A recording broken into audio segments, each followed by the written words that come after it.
Hi.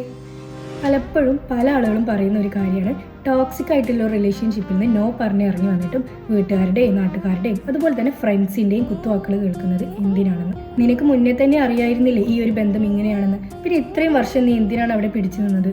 ഇത്തരത്തിൽ പല ആളുകളും നമ്മളോട് പറയുന്നതായിട്ട് കണ്ടുവരുന്നുണ്ട്. ശരിക്കും പറഞ്ഞാൽ നമ്മളൊരു വ്യക്തിയുടെ കൂടെ ജീവിക്കുമ്പോൾ അവരുടെ ഏറ്റവും നല്ല സൈഡ് മാത്രമായിരിക്കും അവർ നമ്മുടെ മുന്നിൽ കാണിക്കുന്നത്. വളരെ ടോക്സിക് ആയിട്ടുള്ള അല്ലെങ്കിൽ വളരെ ബാഡ് ആയിട്ടുള്ള സ്വഭാവങ്ങൾ ആ വ്യക്തി കാണിക്കുന്നത് നമ്മൾ ജീവിച്ച് തുടങ്ങിയിട്ട് ജീവിതത്തിലെ പല സ്റ്റേജുകളിലും ആയിരിക്കും. ഒരുപക്ഷെ നമ്മളെ ഏറ്റവും തളർന്നിരിക്കുന്ന അല്ലെങ്കിൽ നമ്മുടെ ഏറ്റവും വേസ്റ്റ് ആയിട്ടുള്ള ഒരു സമയത്തായിരിക്കും വളരെ ബാഡ് ആയിട്ടുള്ള ഒരു എക്സ്പീരിയൻസ് നമ്മൾ നേരിടേണ്ടി വരിക. നമുക്ക് ഏറ്റവും ദേഷ്യം വരുന്ന ഒരു സമയത്ത് നമ്മളത് പ്രകടിപ്പിക്കുന്ന സമയത്ത് അവർ ചെറിയ രീതിയിലുള്ള സ്നേഹവാക്കുകളൊക്കെ നമ്മളടുത്ത് പ്രകടിപ്പിക്കും. പിന്നെ നമ്മൾ ആ ദേഷ്യം കാണിക്കുന്ന ആ ഒരു സമയത്ത് മാത്രം അങ്ങനെ ആ ഒരു പ്രശ്നം അവരവിടെ തീർക്കും. പിന്നീട് അങ്ങോട്ട് ഒരു ടോക്സിക് റിലേഷൻഷിപ്പ് തന്നെയായിരിക്കും. അതുകൊണ്ട് തന്നെ ഇത്തരത്തിലുള്ള ഒരു ടോക്സിക് റിലേഷൻഷിപ്പിൽ നിന്ന് പുറത്തു വരുന്ന ആളുകളെ കുറ്റപ്പെടുത്താതിരിക്കും. ഇതെല്ലാം അവരുടെ അനുഭവങ്ങളാണ്. അതൊരിക്കലും മുന്നോട്ട് കൊണ്ടുപോകാൻ പറ്റാത്തത് കൊണ്ടാണ് അവർ ആ ഒരു ടോക്സിക് റിലേഷൻഷിപ്പിൽ നിന്ന് ഇറങ്ങി വരുന്നത്.